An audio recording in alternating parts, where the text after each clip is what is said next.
Many of you come into a year and you're expecting so many great things to happen to you. Meanwhile, you have not made any commitment to God. And you're expecting to have output. Men that fear God, men that hate sin, men that will preach, pray, and prophesy until revival comes. Have you ever asked yourself how a man commences a spiritual year, which is what we are trying to do now? Many of you come into a year and you're expecting so many great things to happen to you. Meanwhile, you have not made any commitment to God. And you're expecting to have output. A yearly sacrifice. And what? Apart from the sacrifice, you vow. And the reason for the vow is that God, oh, if you do this, I will do that. That's how to deal with God. He has a yearly practice of going to the house of the Lord. Just like you have an academic year, you have a financial year. This man has a spiritual year. And the way he commences his spiritual year is according to 1 Samuel chapter 1, verse 21. And the man in Cana and all his house went up to offer unto the Lord two things. One is, you are not following me. Oh, okay, you are fasting. How do you commence a spiritual year? You begin with a sacrifice and a vow. A man that must advance an altar must have a vow. That God, I want to deal with you. And in my dealing with you, I am going to be committed to keeping my prayer watches. The moment you come up with that decision, the regulation around that vow is that if you have come to a point where you want to engage the hand of God by transacting with him using a vow, your fidelity is required. You don't go back on that. And I'm not saying that there is no possibility of you missing one of those your prayer watches. There is a great possibility that you miss your prayer watch if you are still learning. But what you will not do is that you will not abandon your commitment altogether. Some of you miss prayer watches, you miss it for 2 days, and then after 3 days, you say, okay, I know. There's no need for you to have started. It means that the human attendant that wants to attend to that altar is not yet convinced that the way of the altar is the way to go. He's not yet convinced. So he is still a child. Let us buy football for him, buy basketball for him. But if you want to become someone that is ready to do business with God, when you take a position, when you make up your mind, you don't go back on your word. Because God wants to be able to depend upon you to stand and keep your prayer watches so that he can begin to do some things on the basis of your commitment. So there are two things by which you commence a spiritual year. And if you have not started those two things, the year has not begun. There's no new ground upon which you are seeking to move the hand of God. You need to go an extra mile. You know, I told you that the language that spirits understand is the dialect of sacrifice. So on the last day of this fast, for instance, we'll give everybody an opportunity to offer unto God a sacrifice. Now, the reason why we will not say people that can give 10,000 people, no, that's rubbish. You yourself will decide what you are willing to give God because you want to deal with God. That's one.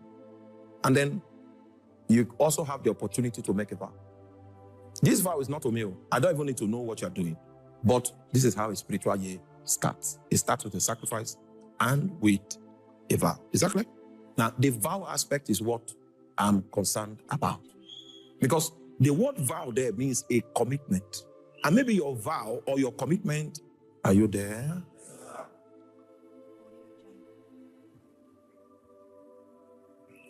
Your commitment is that I'm going to keep watches, the watches of prayer to God.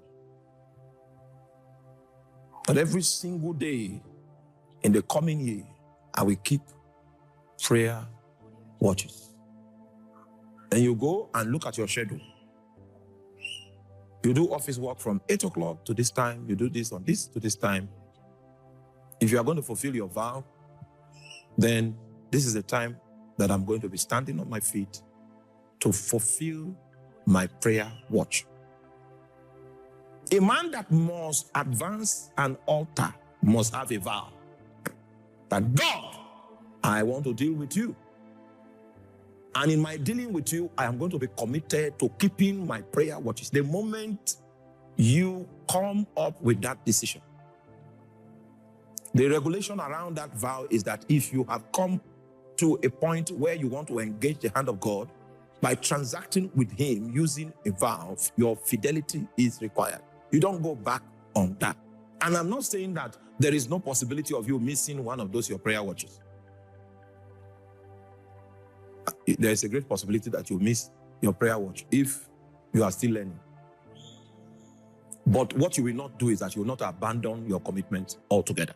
Some of you miss prayer watches, you miss it for 2 days, and then after 3 days, you say, okay, I know. There's no need for you to have started. It means that the human attendant that wants to attend to that altar is not yet convinced that the way of the altar is the way to go. He's not yet convinced. So he is still a child. Let us buy football for him, buy basketball for him. But if you want to become someone that is ready to do business with God, when you take a position, when you make up your mind, you don't go back on your word. Because God wants to be able to depend upon you to stand and keep your prayer watches so that he can begin to do some things on the basis of your commitment. If you see how consistent the wizards and the warlocks that maintain altars are, you will know that it's not personal human determination that is behind their commitment. They have transacted with their soul. It's a commitment that binds their soul to Satan. And the average believer is not serious enough to bind his own soul to God, to be available daily, to provide commitments that will give God the legitimacy for him to intervene in human affairs. Every altar must have a human attendant, and the human attendant must be an avowed attendant, someone that has set up the ball of his commitment through a vow. Are you there? The commitment is a vow. I must bring this one. When you begin to operate that way, God will begin to take you seriously. But if your commitment is freestyle, there is a zone for freestyle people. If your commitment is a vow, something that you are determined to deliver, it puts you in another category. The average believer in the Nigerian church is a freestyle person. He's not willing to do business with an immortal. He's not willing to do business with a spirit being. Not willing. He's not willing. So when you are awake and aware to the consequences of doing business with God, you come with a vow. The moment you begin to furnish your vow with action, then the application for your appointment will be processed. It has been processed, but you will not be notified of it. The only way you can collide with the appointment time and date is what? Tarry. Please help me tell your neighbor, in consistency lies the power. So when I went for youth service, I made up my mind before I departed for Kano. And I will pray the way I've never prayed before. I will fast the way I've never fasted. And I will give the way I've never given. That was my resolve. In order to help me keep my vow, when I got to camp, they stole my meal ticket. So the possibility of going back on my promise did not exist because the options were not many. May your meal ticket be. They stole my meal ticket the first night upon my arrival at the camp. So my fasting started almost immediately. Those were the days where we only had batch A and batch B. Batch A will come to camp in January, and batch B will come to camp in July. So we came to camp in January. The temperature of Kano that year was 11 degrees in the night. Now, do you know what it feels like? You want to begin a prayer adventure, and then the temperature now drops to 11 degrees.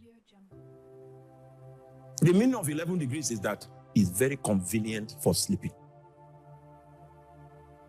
If you don't have something that is more than a New Year resolution, the circumstances will make you not to be able to fulfill your vow. So I began to push in prayer, began to push in fasting, began to push. Those were the days when camp was 30 days. And after 30 days, we were released. I got to the place where my accommodation was, and I continued in my prayer and fasting. The place was conducive. I found a hill. That is where I used to climb for my prayer. So when I come back from work, sometimes I come back from work by 5. I climb the mountain. I come back from the mountain by 11, sometimes 12 midnight, some other times. And I maintained it on a daily basis.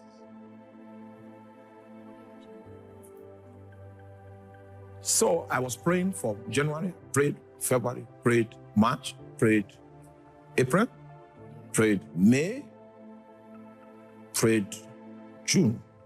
In June, God now told me, it was very clear. He said, I can see you are praying.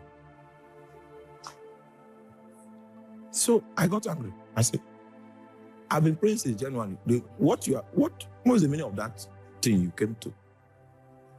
You know why? I was not trained. The reason why God spoke to me and told me those words that we may consider not to be important is because he had already scheduled the day of the appointment. And the way I was going, Satan was beginning to weary my heart because God seemed not to be responding. So in order not to allow Satan succeed with his mind bending, God said, I see you are praying. The meaning is, you have not reached the day of the appointment. Continue doing what you are doing. When the day of the appointment reaches, you will have your encounter. That was a prayer I did that I counted how many days I fasted. So it took 264 days before God encountered me. I will not be here today preaching to you if I didn't have that encounter. 264th day, I finished from my prayer on the mountain, came back into the room, because the prayer started becoming so intense that when I come from work with my tie, if I'm late, I don't drop it. I take the tie to the mountain. So I came back from the mountain with my tie on, entered into the room to remove my tie. It was 12 midnight. Right? That was when I ran into 4 angels in my room. The suspended time, this thing you call time, was suspended. I was going into the past and into the future. They were taking me into the past and into the future, into the past and into the future. They left me by 3 a.m. in the morning. What I'm telling you is on the 20th of October,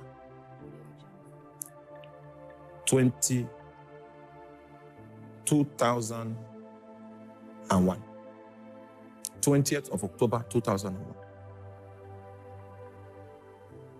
21st of October, 2001. I came again, dropped my things, began to pray in tongues in the room. This time now, to go to the mountain, I've not gone. I came to the room, changed, to go to the mountain, then they stopped me. I was in that room until 3 a.m. in the morning, from 6 p.m. in the evening. It was in that second encounter that I knew that the place of my primary assignment was the city of Makot. Are you there?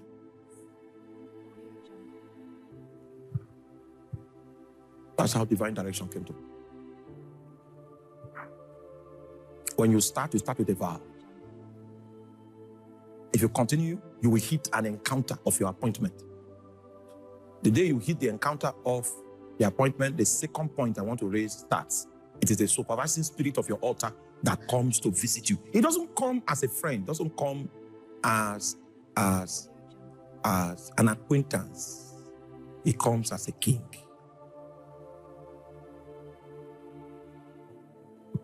It comes to prescribe. He comes to give you direction. He opens your eyes to see that you are off track. Are you there? So the human attendant must commence his assignment of priesthood with a solemn vow. This flame that I've kindled now, it will never go out. Go and study the temple. You will see a flame there that they commanded the priest that this flame should not go out. Priesthood is a lifetime thing. It's not eat and run. If you are not ready to begin, no problem. Go become a nominal Christian. But the day you get ready, just know that this fire that I'm kindling now, I will kindle it for life. If you're not ready for that challenge, don't worry. It's not for everybody. When I started encountering angels, I was so happy because my power ministry now started at that point. I preached for 5 years with power before it occurred to me that it was not angels I was praying to encounter. It was Jehovah I was praying to encounter. So I repented. Are you there? And came back.